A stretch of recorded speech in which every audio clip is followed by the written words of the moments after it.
ನಮಸ್ಕಾರ ಫ್ರೆಂಡ್ಸ್, ಎಲ್ಲರಿಗೂ ನೋಡ್ಬೋದು. ನಾವು ಬೆಳಗಾವಿಯಿಂದ ಬಂದ ನಂತರ ಇಷ್ಟೆಲ್ಲ ಮನೆ ಎಲ್ಲ ಗಲೀಜಾಗಿತ್ತು. ಆಮೇಲೆ ಬಂದ್ರ ಕೂಡಲೇ ಕ್ಲೀನ್ ಮಾಡಕ್ಕೆ ಹಿಡ್ದೆ ನೋಡ್ರಿ. ಫಸ್ಟ್ ಗ್ಯಾಸ್ ಕಟ್ಟಿಯೋದು ಎಲ್ಲ ಒರೆಸ್ಕೊಂಡಿನ, ಬಾಂಡೆದು ಎಲ್ಲ ಇದ್ದು ರೀ. ಆಮೇಲೇನೆಲ್ಲ ಓದ್ದು ಏನು ಅರಿವುಗಳು ಇದ್ದಿಲ್ಲ, ಬಟ್ಟೆ ಅವೆಲ್ಲ ತೆಗೆದಿಡತ್ತೇನೆ ನೋಡ್ರಿ. ತೆಗೆದು ಒಗೆಯೋದು ಅದನ್ನ ತೊಳೆದು ಇಡಬೇಕಾಗಿತ್ತು. ನಾನು ಎಲ್ಲ ಫಸ್ಟ್ ಎಲ್ಲ ತಕ್ಕೋತೀನಿ ನೋಡ್ರಿ.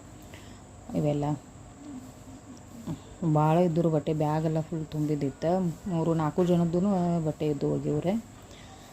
ನಾನು ಅವನ್ನೆಲ್ಲ ಫಸ್ಟೆಲ್ಲ ತಕ್ಕೊಂಡು ಇಟ್ಕೊಳ್ತೇನೆ ರೀ.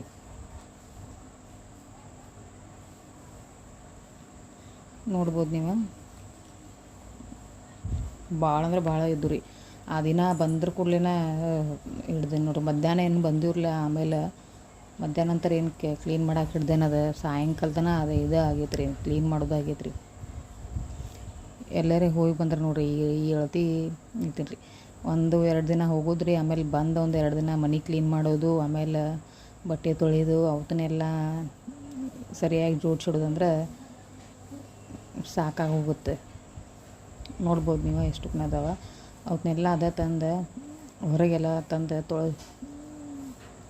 ತೋರಿಸಿಡ್ಬೇಕಂತಂದೆ ನೋಡ್ರಿ. ಎಲ್ಲ ಅನ್ಕಸ್ಮಟ್ಟ ನೆನಿತಾವ ತಂದು ಎಲ್ಲ ತೋರಿಸಿಡತ್ತೀನಿ ನೋಡ್ರಿ. ನೋಡ್ಬೋದು ನೀವು.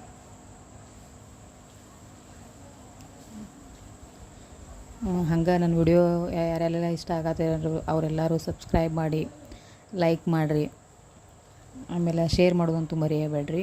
ಎಲ್ಲರೂ ಶೇರ್ ಮಾಡಿರಿ, ಲೈಕ್ ಮಾಡಿರಿ ಪ್ಲೀಸ್ ಎಲ್ಲರೂ. ಅಂತ ಕಮೆಂಟು ಮಾಡ್ಬೋದು. ನಿಮಗೆ ಏನು ಅನಿಸುತ್ತೆ, ನನ್ನ ಯಾವ ರೂಟೀನ್ ನಿಮಗೆ ಹಿಡ್ಸಾತವ ಅವನ್ನೆಲ್ಲ ನೀವು ಹೇಳ್ಬೋದು.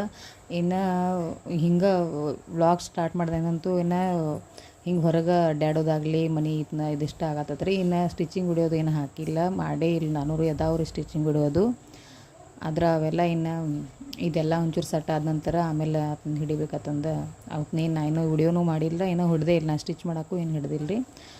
ಹಿಡ್ದಿನಂದ್ರೆ ಏನಿಲ್ಲ ರೀ. ಆಮೇಲೆ ವಿಡಿಯೋ ಮಾಡಿ ನಿಮಗೆಲ್ಲ ಶೇರ್ ಮಾಡ್ತೀನಿ ರೀ.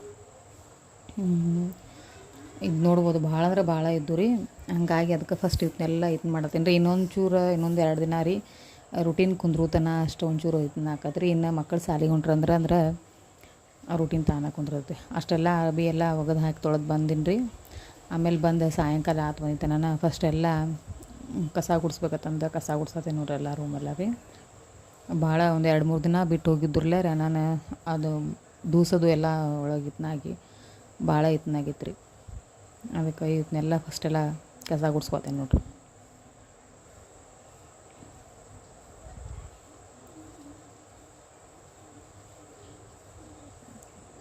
ನೋಡ್ಬೋದು ನೀವು. ಇದೆಲ್ಲ ಕಸ ಗುಡಿಸಿ ಆಮೇಲೆ ಏನಿಲ್ಲರಿ, ಸಾಯಂಕಾಲದ ಅಡುಗೆದು ನೊಂದಿತ್ತು ರೀ. ಮತ್ತು ಬೇಸರ ಬಂದಿತ್ತು, ಆದರೂ ಮಾಡಬೇಕಾಗಿತ್ತು ರೀ ನಾನು. ಹಿಂಗಾಗಿ ಫಸ್ಟೆಲ್ಲ ಇದನ್ನ ಕಸ ಅದು ಗುಡ್ಸ್ಕೊಂಡು ದೇವ್ರ ಮುಂದೆ ದೀಪ ಅದು ಹಚ್ಚಿದ್ದೀನಿ ರೀ. ಅದಾದ ನಂತರ ನಾ ಇಂಥ ಅಡುಗೆಗೆ ಹಿಡ್ದೇನೆ ನೋಡ್ರಿ, ಕ್ಲೀನ್ ಅಡುಗೆ ಮಾಡಕ್ಕೆ ಹಿಡ್ದೇನೆ ರೀ. ಸಾರಿ, ಎಲ್ಲರಿಗೆ ಹೋಗಿ ಬಂದ್ರೆ ನೋಡ್ರಿ ಇಷ್ಟೆಲ್ಲ ಆಯ್ತು ತ್ರಾಸು ನೋಡ್ರಿ. ಹೋಗೋದು ಒಂದು ಪರಿ ರೀ, ಇದನ್ನಾಗೋದು. ಈಗ ನೋಡ್ಬೋದು ನೀವು, ಹಿಟ್ಟು ಕನಕ ನಾದಿಡತ್ತೇನೆ ರೀ. ಚಪಾತಿ ಮಾಡ್ಬೇಕಂತಂದಿಲ್ಲ ನಾನು. ಅಷ್ಟು ಕನಕ ನಾದಿ ಇಡ್ಬೇಕು.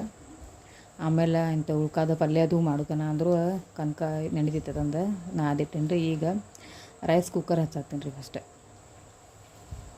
ಕುಕ್ಕರ್ ಹಚ್ಚಿದ ನಂತರ ಪಲ್ಯ ಅದು ಏನರ ಮಾಡಿ ಇದನ್ನ ಮಾಡ್ಬೇಕಂತಂದು ಮಾಡೀನಿ ರೀ. ಅದಾದ ನಂತರ ಅಂತ ಹುಡುಗರು ಮಕ್ಕಳಂತೂ ನೋಡ್ರಿ ಮಾವಿನಕಾಯಿ ಶೀಕರ್ಣಿ ಬೇಕಂತಂದು ಇದನ್ನ ಮಾಡತ್ತೀರಿ. ಅದಕ್ಕೆ ಮತ್ತಿನ್ನು ಬೇಸರ ಬಂದಿತ್ತು, ಆದರೂ ಏನು ಮಾಡಲಿ, ಮಾವಿನಕಾಯಿ ಬೇಕಂತಂದ್ರೆ ಮಾವಿನಕಾಯಿ ಶೀಕರ್ಣಿ ಮಾಡ್ಬೇಕಂತಂದು ಮಾವಿನಕಾಯಿ ತೊಗೊತೀನಿ ರೀ.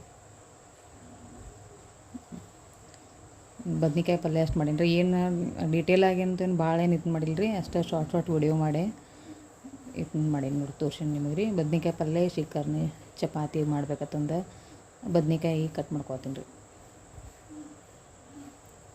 ನೀವು ಹಸ್ದಿರಿ ಮಕ್ಕಳು ಎಲ್ಲ ಹೋಗಿದ್ದತ್ತಂತ ಇದನ್ನ ಹತ್ರ ನಾನು ಒಂಚೂರು ಫಾಸ್ಟನ್ನ ಇದು ಮಾಡೀನಿ ರೀ.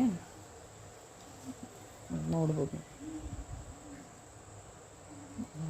ನನ್ನ ವಿಡಿಯೋ ಇಷ್ಟ ಆದರೆ ಲೈಕ್ ಮಾಡಿ ಎಲ್ಲರಿಗೂ ನಮಸ್ಕಾರ, ಧನ್ಯವಾದಗಳು ಲಾಸ್ಟ್ ತನಕ ನೋಡಿದ್ದಕ್ಕೆ ವಿಡಿಯೋ.